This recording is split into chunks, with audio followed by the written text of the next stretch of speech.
Good afternoon, everyone, and thank you for joining us today. My name is Jay Angotti, and I'm a certified financial planner here at KPC Financial Solutions.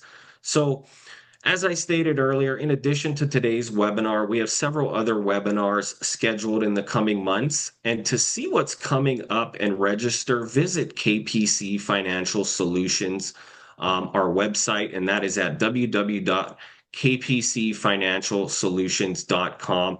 In that right-hand corner of the website, you'll see events. Click on that, select upcoming events to view and register for those educational opportunities. Again, in today's presentation, we're going to have some polls. We encourage you guys to participate in those. And if you have any questions, okay, please feel free to put that in the Q&A box, and we'll do our best to get those questions answered. If we don't happen to get to your question, we will give you a call, send you an email to make sure to discuss that with you. So today's webinar is focused on an important part of retirement planning that can sometimes get overlooked: how healthcare costs and Medicare can impact your overall retirement and tax strategy. So as you move into retirement, or if you're already there, Medicare decisions don't happen in a vacuum. And Karen's going to discuss that today, but your income, tax brackets, Medicare premiums, and healthcare expenses all interact. And the decisions you make in one area can have an impact somewhere else. So today we're going to provide you with an educational breakdown of how current Medicare rules are, tax brackets, and rising healthcare costs work together. And more importantly, we're going to discuss some strategies you may want to consider as part of your retirement plan. So our goal at the end is to help you better understand these moving pieces so you can make more informed decisions and hopefully avoid some costly surprises along the way. Our expert today is Karin Christ. She is the CEO of KPC Financial Solutions. And as a CPA, her career spanned leadership roles in corporate finance and tax planning. And she now focuses her time on delivering personalized financial plans that inspire clarity and confidence in her clients. So with that, I'll hand that over to you, Karin, and we'll start our presentation today. Yeah. Well, again, welcome everyone. And I am going to cover a lot of ground in the next 15 to 20 minutes. And I will not be able to go in depth on a lot of these issues, but what I really want you to get is that overview. And as Jay mentioned, how everything links together, and decisions in one area can have an absolute impact that you don't necessarily see in your budget, but they can eat away at your retirement. So I'm going to just jump in with the 4 hidden retirement risks. And when you talk to people a lot about retirement and how's it going, the first thing they're going to talk about is my investments. And, what was the return on my investments? We've been trained to think that way. But the issue is there are lots of variables that shape a complete retirement plan. And so Medicare is one of those risks. It's a big decision when you turn 65. And if any of you have already turned 65, what'd you think of like getting bombarded in your mailbox, in phone calls, and just paper from the government that is it's confusing. There's not a lot of clarity to it. So your choices that you make in Medicare up front will obviously impact you for your entire retirement. And we do Medicare. We like to bring just simplicity to it, clarity to it. So if you are approaching Medicare and you're getting all this stuff, just call. We can get you through that pretty quickly. Then we're going to talk about IRMAA. IRMAA is a surcharge on what you have to pay the federal government for Part B and Part D, and it really catches a lot of people off guard. They're thinking, hey, my Part B, as in boy, premium, should be like everybody else, $202.90. And the next thing you know, they're getting bills for $300, $400. Hey, listen, up to level 4 and 5 IRMAA, it can exceed $800 a month. And I'm reminding you, that's what's being paid to the federal government just for the privilege of Medicare. That's not even counting what you add in addition to those basic Medicare charges. And then your tax brackets. You know, we can't always control what the stock market's going to do, but you do have a level of control with planning on the tax brackets and what comes in as taxable income. What comes in as taxable income is what can impact what I'm talking about today, Medicare and IRMAA.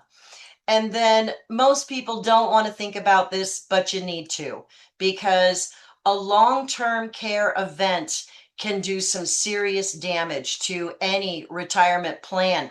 These things all go together in order to help lower the tax, lower the expense, and lower the risk in your retirement.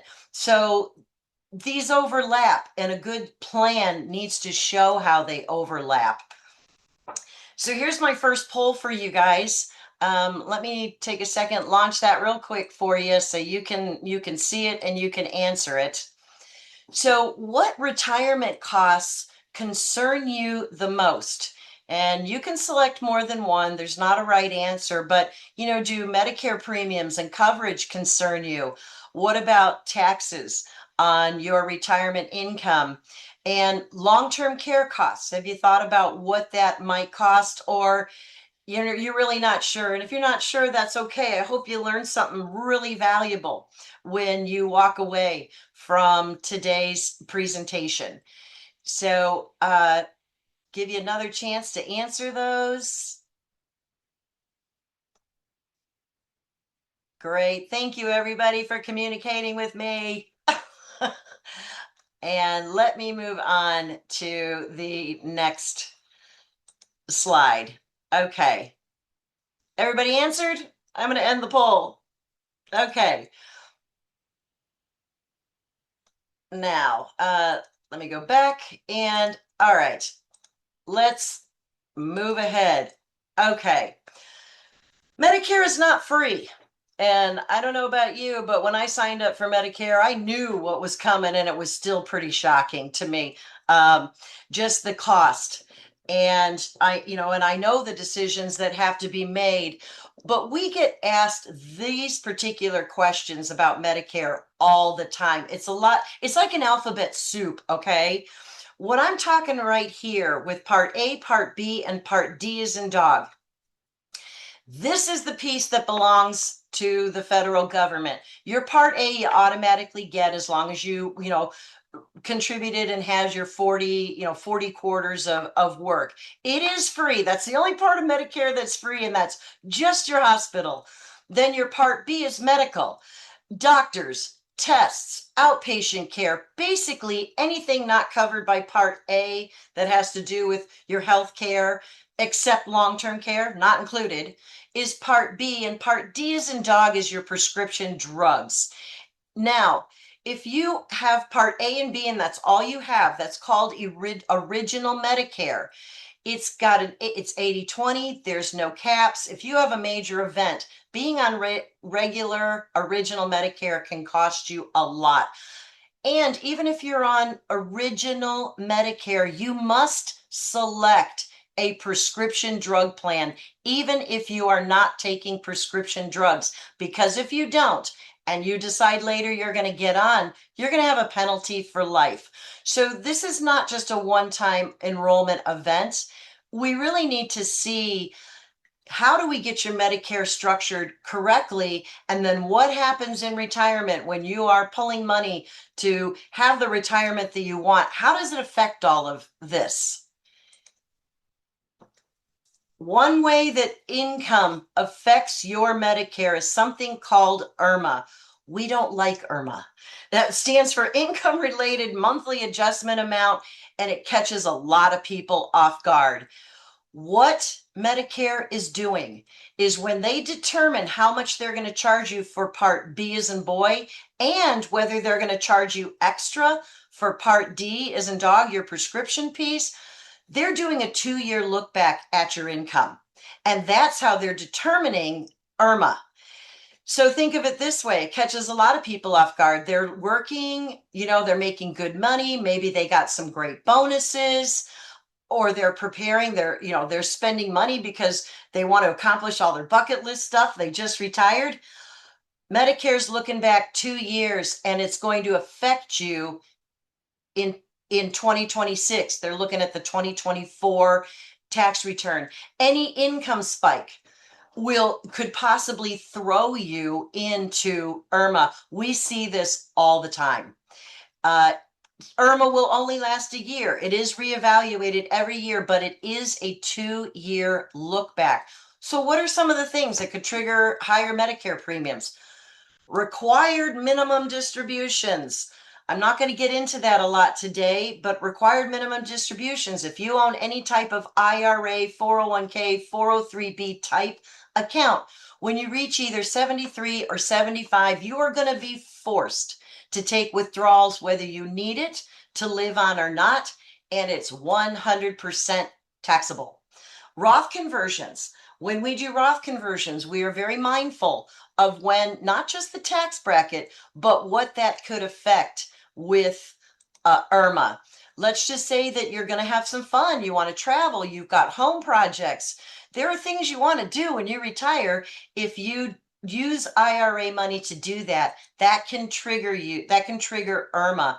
Or let's say you have investment property, real estate property, you sold a business, anything like that can throw you into IRMAA also. And if you've got pensions, great. We love pensions, but they're pretty much 100% taxable.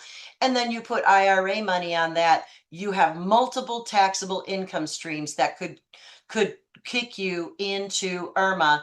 And then if you are self-employed, you own a business, your business income's going like this, and that can kick you into IRMAA.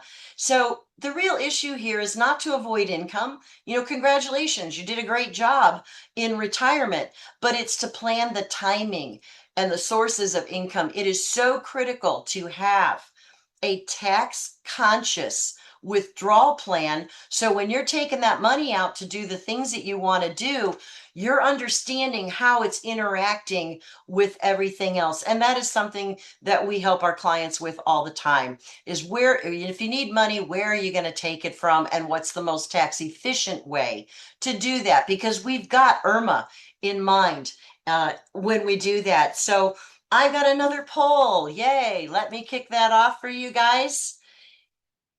And here are your questions. Which one of these do you think is most likely to affect you? RMDs? Are you considering Roth conversions? Maybe you've got some great things planned and you might have some big IRA withdrawals. Or if you are, if you've got stock, like company stock or stock that you've inherited and you really want to spend any, but your cost basis is really low, what do you think? And you can answer multiple here.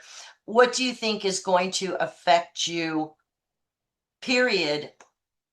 And we'd love to have a conversation on how to reduce some of your taxes on that, because again, there are strategies to help avoid some of this. Okay, I'm going to end the poll, everybody. Are we good? Okay. I'm going to give you one more minute because I still see some people hitting the poll.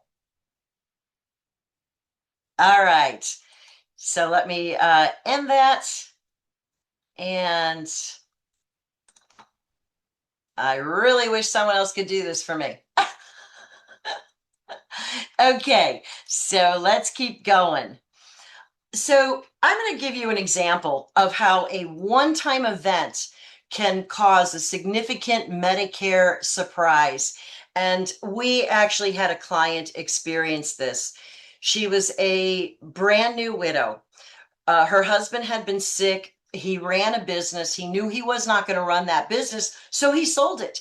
And that was how he was funding and taking care of her in retirement. And all of a sudden, 2 years later, but less than a year after he passed away, she got massive IRMAA bills. And we are talking $1,000 plus a month because she got IRMAA on Part B and she got IRMAA on Part D. And she called Social Security. She had gone into her Social Security office. We had filed what's called an exemption. You can ask for an exception so they don't do that 2-year look back. Well, they wouldn't do it. They wouldn't approve it. And we actually spent hours on the phone with Social Security with her, finally found a supervisor that knew what was happening. Not only was the appeal approved, but they actually went back and took away all of the IRMAA that she had been charged that she shouldn't, because the sale of that business was a one-time event. That saved her almost over $10,000. That's what you need to do. We know how to do those, to file those appeals and to get those exemptions if you are ever in a situation where that 2-year look back is a one-time event. And it's absolutely worth doing. I don't want to take too abrupt of a switch, but as I said, long-term care is another massive retirement risk. Here are the statistics. Do you know that 7 in 10 people are going to have some kind of long-term care event in their life? And this comes right from Care Scout 2025 cost survey. Assisted living, $6,200 a month. Non-medical in-home caregiver, full-time, that's close to $7,000 a month. If you need nursing home or a private room, or hopefully, if you have what they call mental care, if you've got a loved one or yourself with dementia or Alzheimer's, that is very, very expensive care. And I'm going to talk about some ways that we can solve this issue, because a lot of people don't look at it, don't want to address it, because they think it's too expensive to get some kind of long-term care protection. And we've got a client that came to us, and her husband was in the very early stages of Alzheimer's. Well, he's not going to qualify for any type of underwritten standalone long-term care plan. We were able to take some of their assets, put it into an annuity that had long-term care. And 2 years later, when just trying to take care of him herself alone became too overwhelming and she needed help, we were able to get those long-term care benefits to her.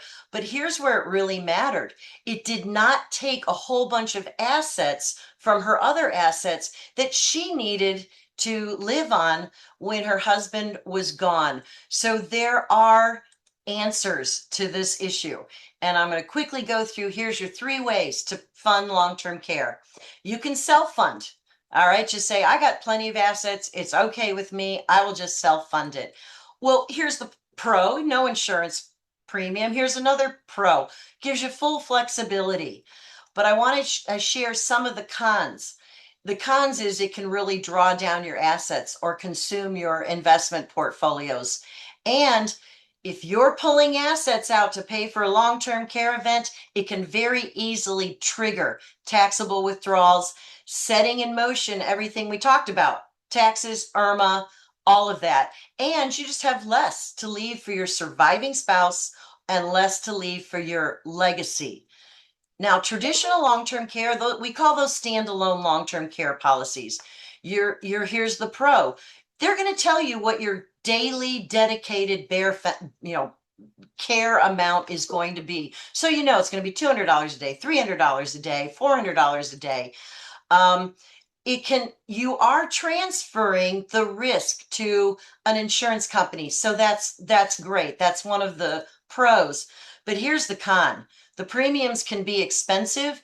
And if you don't buy a fully paid up policy, take a guess what those premiums are going to do as you get older.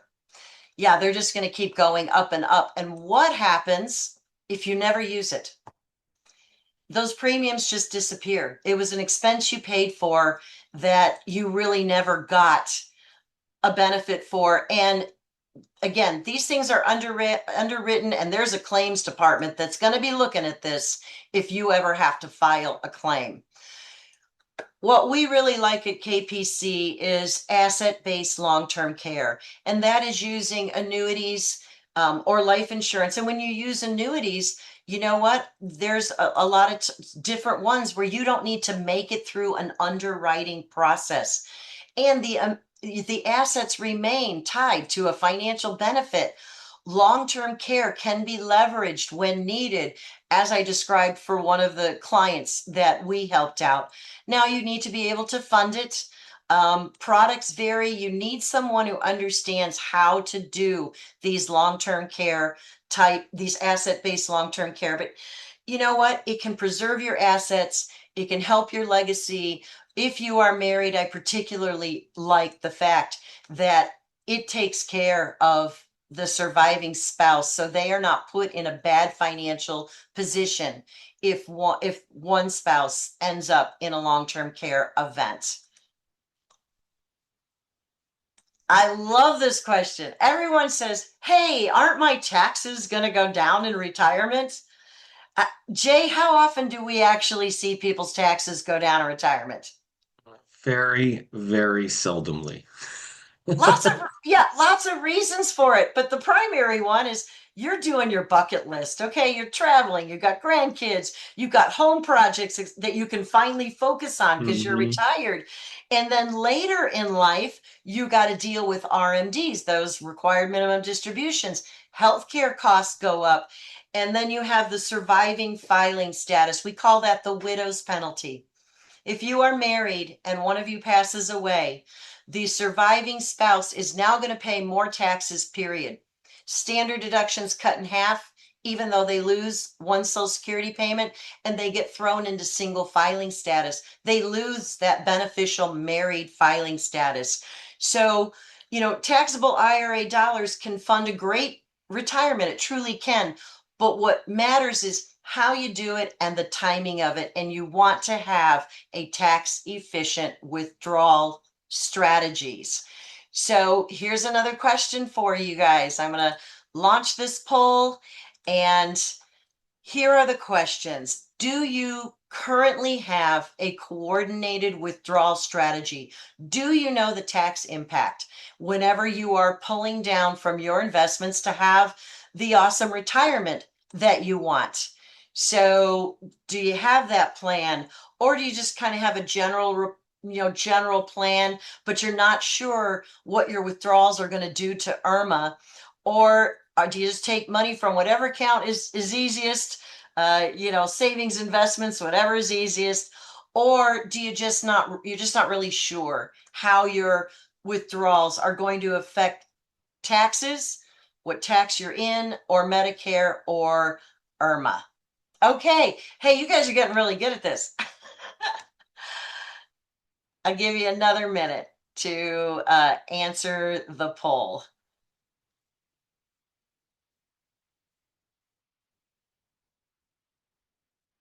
Okay, I still have a few more coming in. Awesome. Okay, thank you everybody for responding. It gives me a good idea of where everyone is at and what further things to talk about. Okay, now I want to talk about strategy. Strategy has to be coordinated. It's not just a single tactic. I've talked about a lot today, and it's not just getting one of those. Again, as Jay mentioned, it needs to be integrated. We need to be able to make tax efficient withdrawals, which I'm about to talk about. Which taxable bucket are you taking money from when you are retiring? Strategic Roth conversions, where you are de-taxing, taking the tax away from your future income, and taking a pool of your money that will never be taxed again, not to you and not to your heirs. Long-term care funding, how do we do that best for you?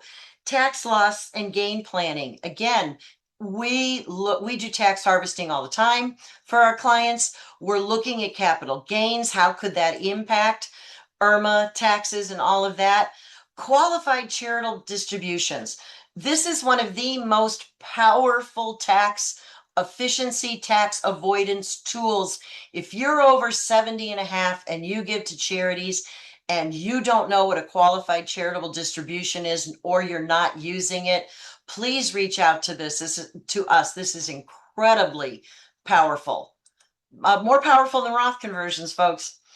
And a Roth conversion in its simplest form, you need a plan. You need to time and coordinate it.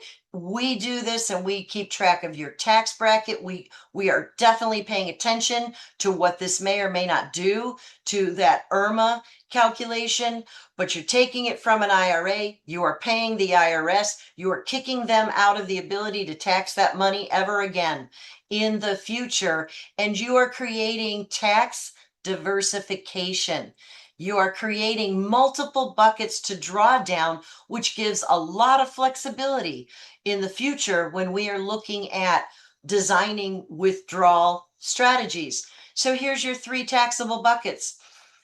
Capital gains, plain taxable. That's when you're putting money away that's after tax, in brokerage accounts or even real estate, or you inherited some money. Tax deferred means you got a tax break up front. That's a traditional IRA, 401k, 403b, all of that. When you pull that out, and even if you don't want to, when required minimum distributions hit, you're going to have to, that is 100% taxable as ordinary income. But your Roth IRA, that's your tax-free bucket. No one's going to make you do RMDs, and anything you take out of there is tax-free. It will not have an impact on Medicare or IRMAA or your taxes. So here's what you want to be thinking about when you're doing withdrawals. Do you want to stay within a certain tax bracket? Make sure you're not going up into a higher tax bracket. Do you have RMDs yet, or are they coming? And what's that going to do? Could how you withdraw in any 1 year have a big impact 2 years from now on your IRMAA? And again, if you are a charitable giver, or if there's some capital gain tax harvesting and offsets, is that an opportunity to pull from this taxable bucket and avoid some taxes and hopefully avoid IRMAA? So back to my original thought, we'll offer to you on this webinar today our retirement optimization blueprint. We will do that complimentary. And that's the plan that's in the center of all of these components, with a withdrawal strategy being a very critical part of it. We look at taxes. We look at what income do you need to fund the retirement that you want. We help people with long-term care every day. We do Medicare. We can help you get through all of those Medicare decisions. Right, Chuck? We've got, investments. Which investments should you be pulling from? And then we look at legacy. What do you want to leave for your estate? How long is your money going to run out? And how much are you going to leave to your very lucky, fortunate heirs, right? So bottom line, we just want you to keep more of what you've earned. And yes, we want to see great returns in your investments in the stock market. But we want to let you know that there are other things to pay attention to that could be eating away at your retirement. And those are income decisions. That is the long-term care issue, if we can help you solve that once and for all. And the coordination that it takes between Roth conversions, withdrawals. Are you going to hit IRMAA? Do you have charitable strategies available to you? And which long-term care would work best for you? So I'm gonna give a poll here in just 1 second to see if anyone would like their customized retirement optimization blueprint. Here's what it does for you. We do income and withdrawal strategies. We can look at tax and Roth conversion opportunities. We will look at Social Security and how much is this taxable? Can we avoid it? We will help you with Medicare and IRMAA. We look at investment risk all the time. Is your portfolio structured? in the way in within the risk tolerance that you have and with what you need to earn in order to beat inflation and fund your retirement. We will definitely look at long-term care planning and the estate and legacy requirement. So this is my last poll, your last chance to tell me what you think. And again, we'll take this poll. If you've got questions, make sure to put them into that question and answer box. Jay's monitoring that, looking at it, and we will have a Q&A after this. So here's the poll. Would you like your full retirement optimization blueprint to have a coordinated, integrated view of your retirement, your taxes, your IRMAA? Do you need just a long-term care and maybe an asset preservation review where long-term care is your key issue? Would you like an investment portfolio review? Meaning, does your portfolio line up with your risk tolerance? And, or, do you have a portfolio designed for your needs? Or do you have something that might be a little more cookie cutter? We also offer a 15 to 30 minute, what we call the clarity and confidence meeting. That can be a phone call, that can be Zoom, or you can meet us in our South Lake office. And this is just a time for you to ask any questions you have, bring up any concerns, find out more about us. So we would be happy to connect with you where I can actually talk to you something other than polls, and so can Jay, through that 15-minute or half an hour clarity and confidence meeting.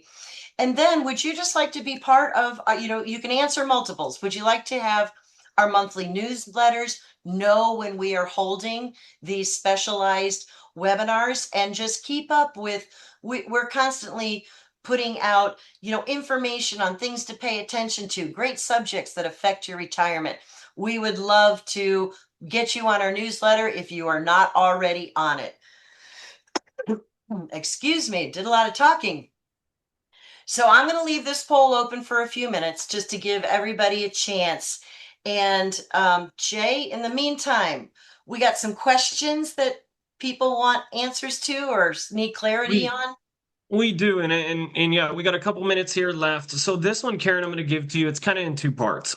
So does Medicare premiums and IRMAA consider income only, or does it consider other assets? And then in addition to that, kind of a follow-up question was, so sale of a residence, is that considered a one-time event and will not trigger IRMAA?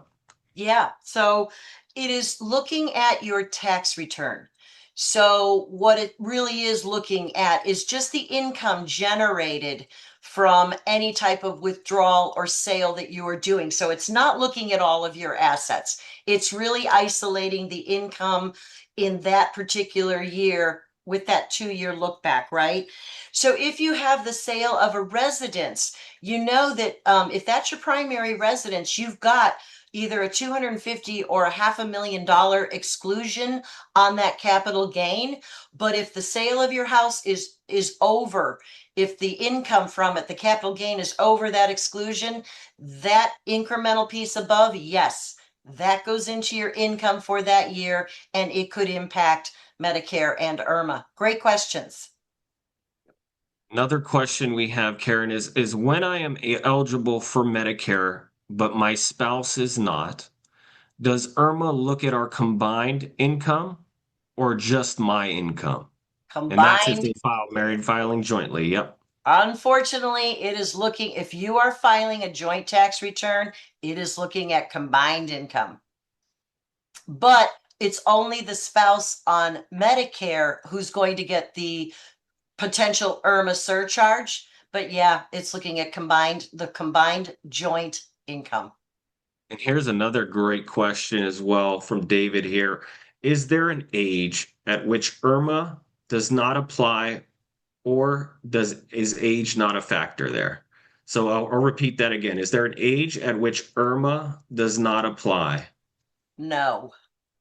Unfortunately, the only age is at 65. If you go, whenever you go on to Medicare, from that point through the rest of your life, IRMAA could impact you. Yep. And since it's a 2-year look back, it's looking at your 63, age Correct. 63 If you income. go, yep, if you go on to Medicare at 65. And I'll throw something out here though. If some people are still working and they are on a group plan, you can avoid, if you think you're in IRMAA, you could avoid that until somebody retires, you jump off that group plan and you go on to Medicare. So it doesn't always necessarily start at age 65. Yeah. Yep.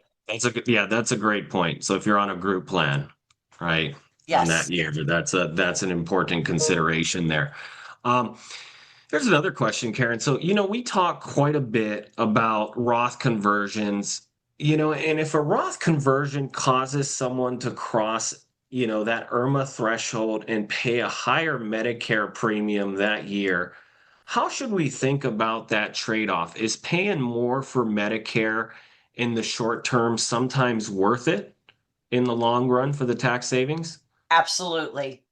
Absolutely. We just don't want you to be surprised. And we will have that conversation to make sure you understand, okay, 2 years from now, after we do this Roth conversion, we can tell you whether it's going to put you into IRMAA.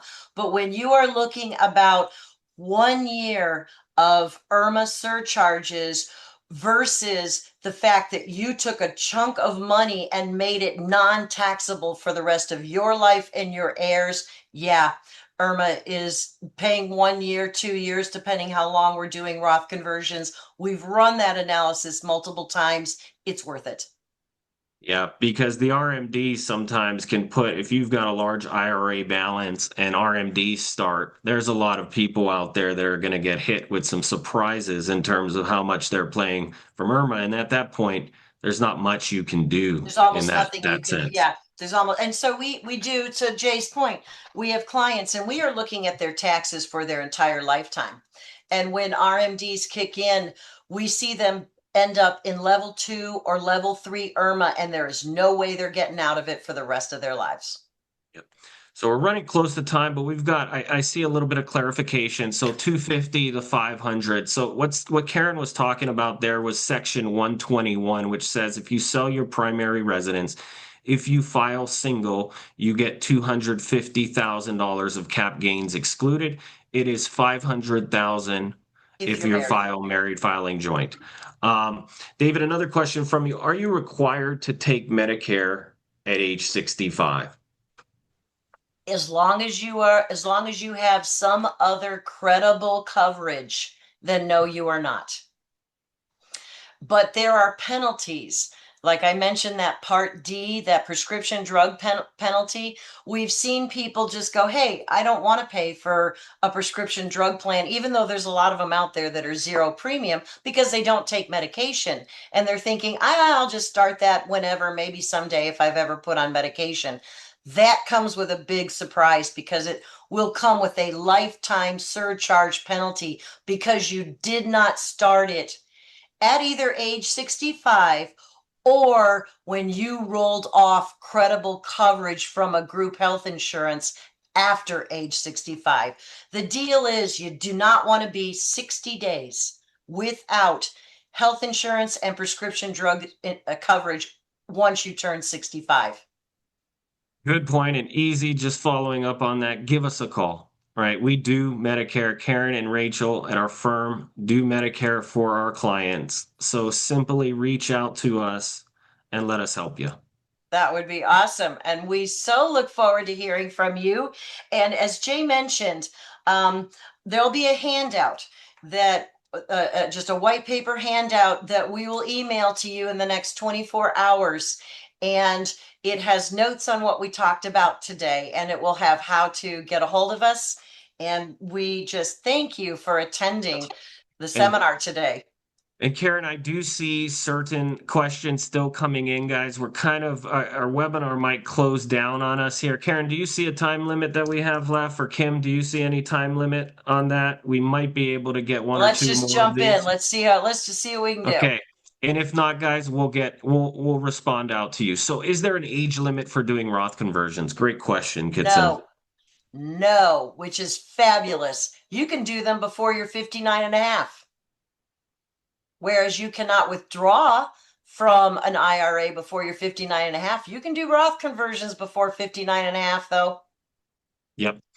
And here's another one. So I wasn't certain about your answer to the question about the sale of a home, where the gain is above the single deduction. Is the above amount able to be appealed? Um, No. yeah, Oh, wait, yeah, wait, wait. So you can't appeal the tax itself on the capital gain.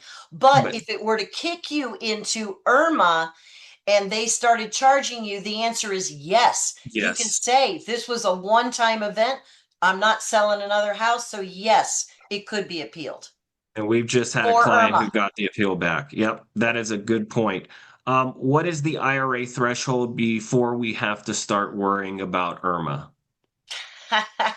uh, that's a question we'll take offline. Send Yep. Jay your phone number and we'll give you a call because there's a few components to that. And then this is another one we'll take offline, but I do see the question about an Alaska native and eligible to the native hospital and elect not to get Medicare. Are you exempt from enrollment? We'll answer that one offline as well, but I do see your question. Um, so I think we're at about the end of our time here, and we thank you guys. If we did not get to your question, look, we're going to be reaching out to you. Interact with us. Yeah. We'd love to meet with you. We'd love to have that conversation. And to our clients, thank you guys for attending. We hope you enjoyed the educational content here today. Be blessed, See everyone. you Have a guys. great day. Thank you.